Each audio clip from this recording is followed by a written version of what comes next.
Të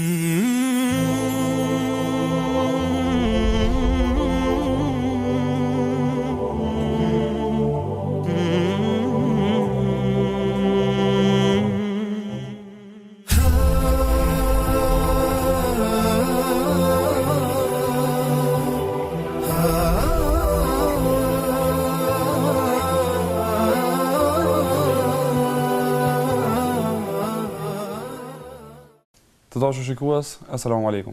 Si çdo ditë tjetër të Ramazanit, edhe sot po takohemi në studion e Feneri ndriçues. Çdo ditë po sjellim tema të ndryshme, mysafir të ndryshëm, duke u munduar dhe duke shpresuar që këto tema do të na ndihmojnë ta shfrytëzojmë Ramazanin sa më mirë. Sot do të flasim për sadakon më të mirë, cila është ajo kur mund të jepet edhe se do ta ndihmon hoxha i nderuar Arsim Morina. Hoxh, mirë se keni ardhur. Mirë se gjej. Hoxh, çka do të thotë sadaka? Fjala sadaka është një nocion fetar që pothuajse edhe masat më thjeshta të popullit tonë kuptojnë se është një lëmosh e cila e jep besimtari me qëllim që t'i afrohet sa më shumë Zotit xhaleshanuhu. Njeriu ku të jep diçka, qoftë nga paraja e tij, qoftë nga edhe gjysende të tjera, e bën me qëllim, me niyet, me arsye që të fitoj kënaqësinë e Zotit xhaleshanuhu. Dhe kjo është ai kuptimi i sadakas. Kush duhet t'ia apoj? Sadakaja, kur e shohim në ajetet e Kuranit dhe në hadithet e Muhamedit alayhis salam, e kuptojmë se Zoti xhaleshanuhu i ka nxitur shumë besimtarët, i ka nxitur njerëzit në përgjithësi, po dhe vetë Muhamedi alayhis salam i nxit që njerëzit të japin sa më shumë sadaka.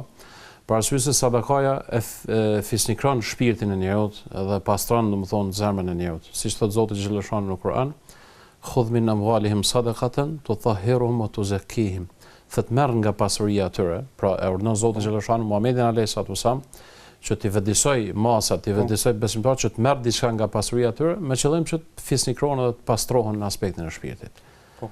Ose do të thotë pra, nëse personi i cili të jepet sadaka, ai përfiton diçka, qoftë në aspektin e ushqimit, qoftë të holla apo diçka, po ne çka përfitojmë? Përfitojmë pastrimin shpirtëror. Është një rast interesant, Muhamedi alayhis salam një ditë e ka thërr një kurban dhe i ka thënë Aishës radiallahu ta'ala anha që ta shpërndaj. Edhe pasi që shpërndan Aisha radiallahu ta'ala anha, Muhamedi alayhis salam e pyet se a ka mbetur diçka nga kurbani që ne kemi thërr. Aisha radiallahu ta'ala anha i ka thënë Muhamedi alayhis salam, thotë nuk ka mbet vetëm se një pjesë e krahut. Muhamedi alayhis salam i thotë realisht e tëra thotë ka mbetur, vetëm ai krah nuk ka mbetur. Që do të thotë se kur besimtari jep lëmoshën, e jep sadakan për hatër të Zotit, e jep për Zotin xhaleshanuhu, atëherë ajo gjithsesi është një vepër madhështore dhe është ai i cili do t'i përjetoj mirësitë e sadakas. Pra kush është përfitues në këtë rast? Ai që jep apo ai që merr? Më shumë është ai që jep, po padyshim se ai i cili merr, pra arsye se ai është nevojtar, ka nevojë, qoftë ushqim, qoftë para, qoftë rroba, orëndit shtëpisë kështu më. Po. Mirë, çka është dallimi mes sadakas, zakatit dhe fitrit i cili jepet në fund Ramazanit? Sadakaja si nocion është nocion i përgjithshëm. Ka njëherë kuptohet edhe zakati brenda sadakas. Për shembull, Zoti xhaleshanuhu kur ka cilësuar zakatin, ka thonë innama sadaqatu lil fuqara wal masakin, pastaj Zoti xhaleshanuhu tregon. Thot sadakaja është për fukarat, për miskinët e kështu me radhë. Këtu është për qëllim domethënë zakati, që do të thotë se sadakaja është një nocion më i madh, më i gjerë se sa zakati. Mirë po, kur e ndajmë, atëherë themi se sadakaja është ajo veprim vullnetar që bën njeriu përjashtë atij domethënë i cili është obligativ.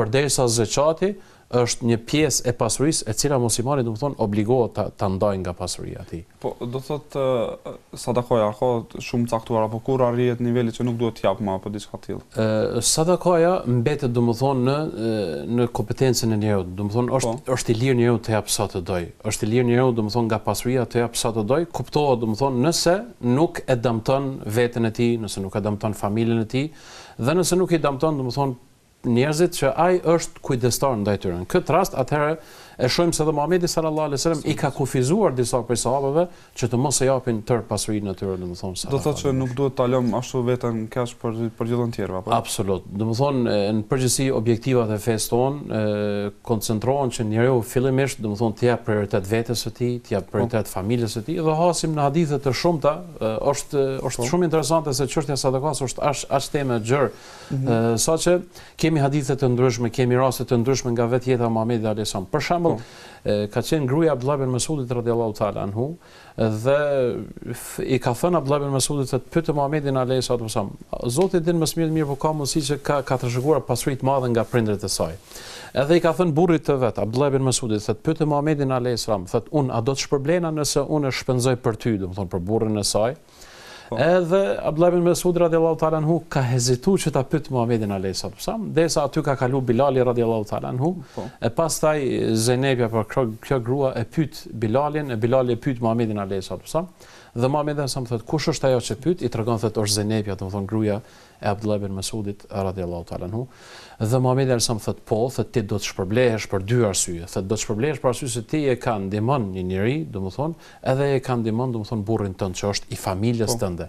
Dhe hasim në hadithe të shumta ku Muhamedi alayhis salam e ka preferuar që fillimisht fillohet domethënë nga njerëzit më të afërt, nga familja.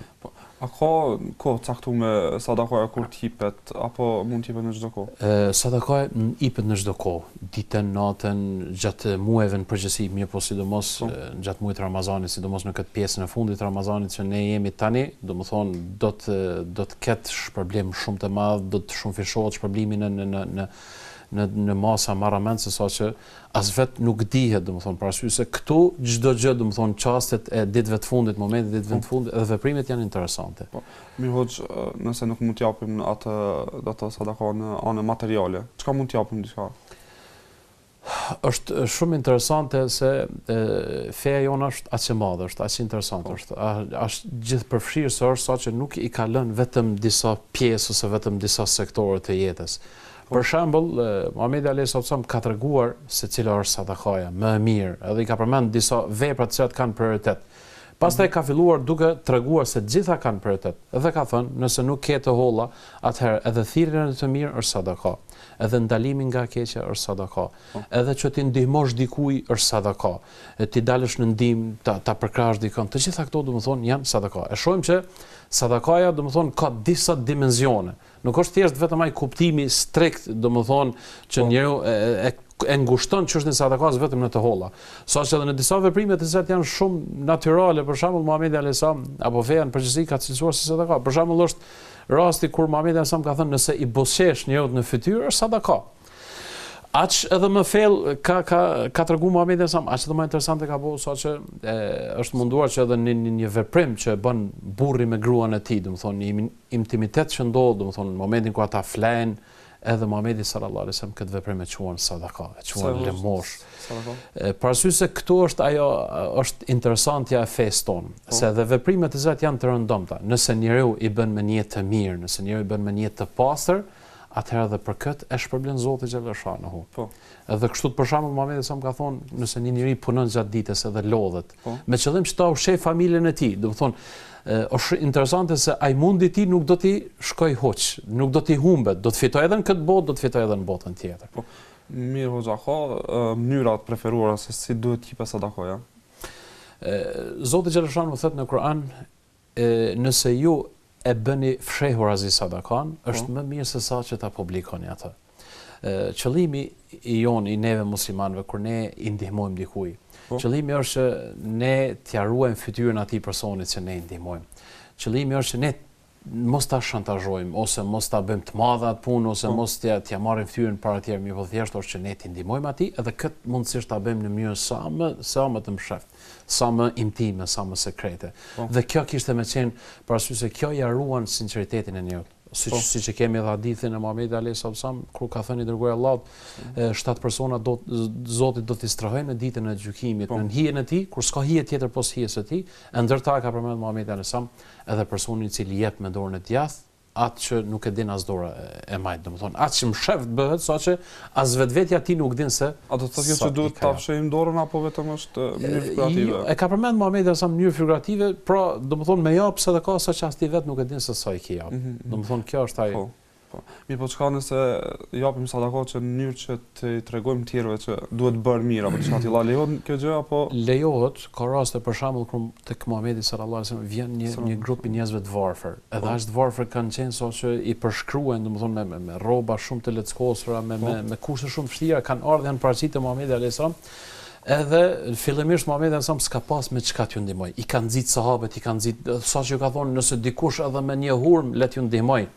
Edhe kështu kanë filluar sahabët kadaldale që të aktivizohen dhe të nxiten dhe kanë filluar që të binë. Dikush bjen pak hurma, dikush bjen pak tesha, kështu të me radh, derisa vjen një sahabi, një shok i Muhamedit sallallahu alaihi wasallam dhe merr një enë të madhe me plot hurma dhe e çet para preherit të Resulullah alaihi wasallam. Atëherë Muhamedi sallallahu alaihi wasallam i kthehet buzëqeshja dhe i kthehet disponimi, edhe thot një fjalë shumë interesante, edhe thot se kush e bën një vepër të mirë në fen tonë do ta marrë shpërblimin e asaj veprës dhe çdo kush i cili do ta përsëritë në jetën vepër do të marrë shpërblim, ky pra i cili e ka bë i pari, domethënë ky i cili ka qenë iniciator. Edhe pikërisht Muhamedi sallallahu alaihi wasallam e ka përmend këtë në rastet kur ka pas nevojë të bëhet publike, domethënë çështja e bamirësisë. E që do të thotë se janë disa raste të cilat bamirësia kanë herë duhet i bëjmë marketing. Duhet i bëjmë marketing, me qëllim që ti nxitim të tjerë dhe ti tregojmë për vlerat, për mirësitë dhe për dobitë që cilat i ka sadaka. Mi po si ta ruajmë veten nga sqofacia në këto raste, kur e bëjmë për t'ju dhënë mesazh tjerëve, mirë po të ruhemi edhe nga ajo se mos po e bëjmë për sqofaci ose diçka tillë. Kret në varet sa është, domethënë sa është njeti i pastër i besimtarit. Nëse një njeri e bën një punë dhe është shumë i sinqert me Zotin xhaleshanu, e ka një jetin shumë pastër, atëherë se çfarë do të jetë opinioni i njerëzve, çfarë do thonë njerëzit, ajo nuk duhet i lësh shumë përshtypje. Po. Hoxha, ju për shembull kur jap një vet sadaka apo një besimtar i rëndom, çka ndjen ai kur jap sadaka? Është një ndjenjë shumë interesante që janë disa raste për shembull disa përjetime fetare të cilat ne i përjetojmë gjatë kryerjes së tyre, gjatë rituale. Për shembull, çdo besimtar e ndjen shumë interesant për shembull namazin ose e ndjen për shembull agjërimin. Dhe kjo ndjenjë e cila ndjehet për shembull është shumë e vështirë që t'ia përshkruash dikujt. Ti tregosh se unë jam duke përjetuar disa ndjenja shumë interesante ku jam ka bëj këtë veprim, dikush s'ka mundësi me të kuptuar, dikush ose ndodhet të keq kupton. Mirë, po padyshim se një besimtar i cili e jep sadakon me niyet që ta kënaq Zotin xhaleshanu, me niyet që ta edukoj vetveten e tij se pasunia është e Zotit xhaleshanu, nuk është e imja, nuk jam unë pronari absolut i saj, mirë po thjesht jam një amanetli që unë jam amanetli para Zotit xhaleshanu që ta menaxhoj mirë këtë pasuri dhe në njëjtën kohë kur e din se ti e bën shkaktar që t'ia largosh dikujt mërzin, t'ia largosh dikujt urinë dhe t'ia largosh dikujt brengat e jetës, padyshim se është një ndjenjë, është një përjetim, është një emocion i cili nuk ka mundësi të përshkruhet. Pse a ndjehet besimtari në këtë rast më superior ndaj atij që ka dhënë apo se? Jo, nuk ndjehet më superior, mirë po padyshim se ndjehet e ka një përjetim se e falendron Zotin xhaleshanu që Zoti mua ka mundsuar që unë të jam shërbetor dhe t'i ndihmoj dikujt që ose siç ka thënë për shembull Muhamedi alayhis salam, thotë kush e nxjerr nga kriza një besimtar, atëherë Zoti xhaleshanu do ta nxjerr nga kriza në ditën kur ai ka nevojë më së shumti, pra që është për qëllim dita e gjykimit, po nuk do të thotë kjo që Zoti xhaleshanu të mos i ndihmoj edhe në çështjet e kësaj dunjas. Mirë, hoç, për sa i përket respektit ndaj prindërave, është edhe kjo një sadaka e madhe apo si shpërblehet kjo? Kryesisht ndaj nënës, kur e dim që Muhamedi alayhis salam ka porositur më shumë të kujdesemi ndaj nënës apo diçka tillë. Pikërisht kemi një hadith shumë interesant kur ka ardhur një njeri te Muhamedi alayhis salam dhe pyet o i dërguar Allahu, thotë kush janë ata që un obligohet që të kujdesen për ta më së shumti. Dhe këtu ka pas qëllimin, domethënë puro ka pas qëllimin, domethënë kujdesi material, që të shpenzoj për ta, t'ju blej teshat, t'ju blej ushqim, ta bëj këtë. Edhe Muhamedi alayhis salam 3 herë i thot nëna jote, herën e katërt i thot baba jote. Pastaj, domethënë ala men taul, domethënë janë ata që ti obligohesh mu kujdes për ta. E prandaj nuk ka dyshim se çdo shpenzim i cili bëhet që ti disponosh anëtarët e familjes, duke filluar nga nëna, prindi, kështu të me radhë, bashkëshortja, fëmijët, domethënë kjo është jashtëzakonisht është një punë që e kërkon Zoti xhaleshanu prej neve. Mirë, ka raste tilla kur ne planifikojmë të bëjmë sadaka apo lëmosh ndaj dikujt, mirë po rrethana dalin që na pamundsohet kjo gjë. Dhe a është problemi ne prapë për në jetën apo jo? Apo duhet provojmë prapë? Padyshim se është problemi. Është një hadith i Muhamedit alayhisalam kur Muhamedi alayhisalam ka thënë 4 personave ju ka hijet dunjaja. Domethënë ose Zoti xhaleshanu e ka krijuar dunjan për 4 persona. Ndërsa e ka përmend Muhamedi sallallahu alaihi wasallam një person I cili ka dituri dhe ka pasuri. Dhe pasurinë e tij, domethënë menaxhon me diturinë e tij, edhe ai është më I miri. Më njëherë I dyti pas tij është një person I cili ka dituri mirë por nuk ka pasuri.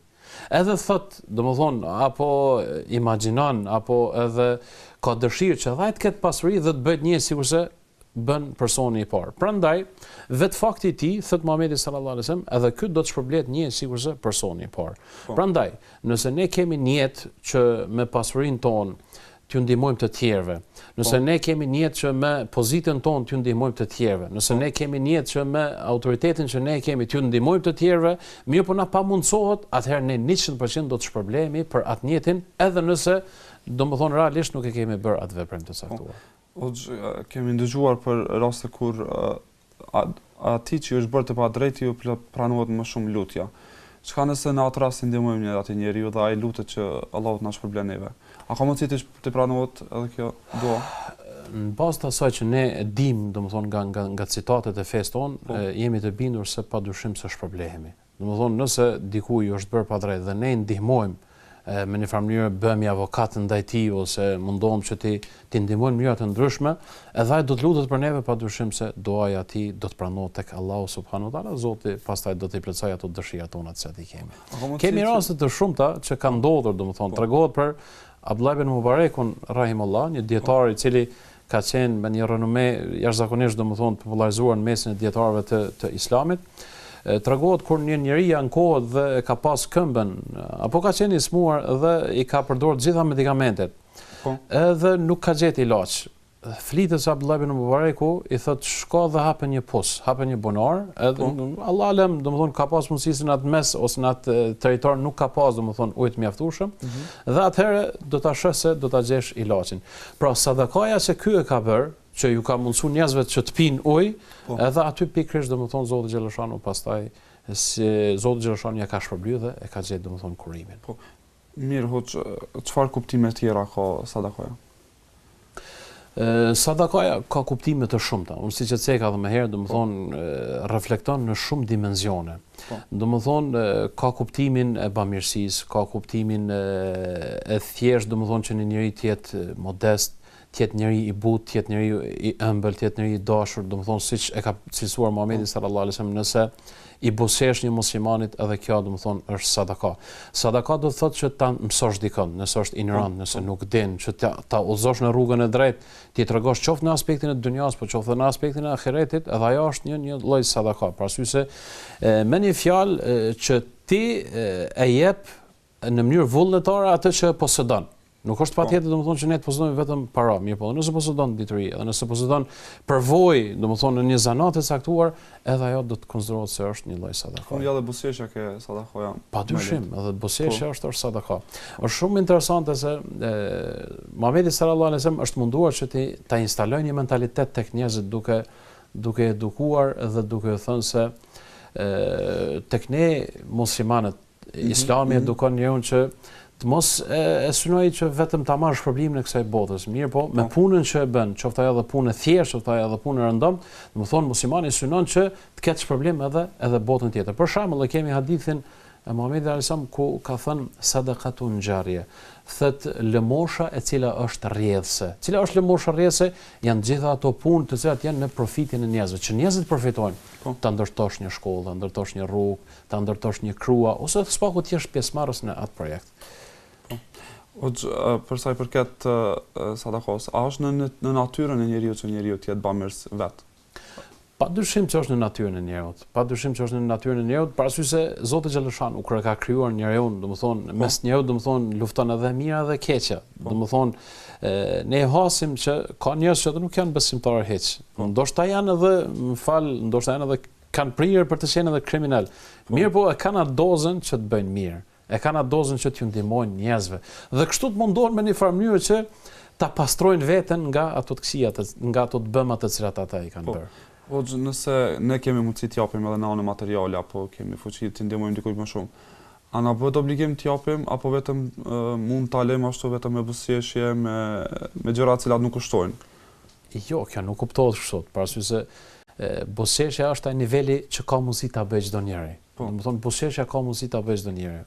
Përderisa Zoti xhaleshanu, nëse për shembull Muhamedi sa më ka thënë el mu'minu al qawi khairun wa ahabbu ila Allah min al mu'min al dhaif, thot muslimani i cili është i fortë, edhe këto është i fortë me plot kuptimin e fjalës, domethënë në aspektin material, në aspektin e diturisë, në aspektin e pozitës, është më i mirë se sa një musliman i cili është më i thjeshtë, ose nuk është aktiv, ose nuk është i pastër, ose nuk është i ditur, edhe pse të dytë janë të mirë. Mirë, po padyshim se ky është më i mirë. Prandaj, nëse një njeri i cili ka pasuri dhe kërkohet prej tij dhe priten momentet, sidomos kur ka ndonjë krizë ose kur ka ndonjë vështirësi, kur ka ndonjë problem në shoqërinë e njerëzve, atëherë ai nuk do të ishte mjaftueshme që thjesht thot, po dhonë pi boseshin njerëzve, dhonë po bëj këto të mira, domethënë po lutna për ta. Jo, kërkohet prej tij që të shfaqet në aspektin, domethënë në aspektin material.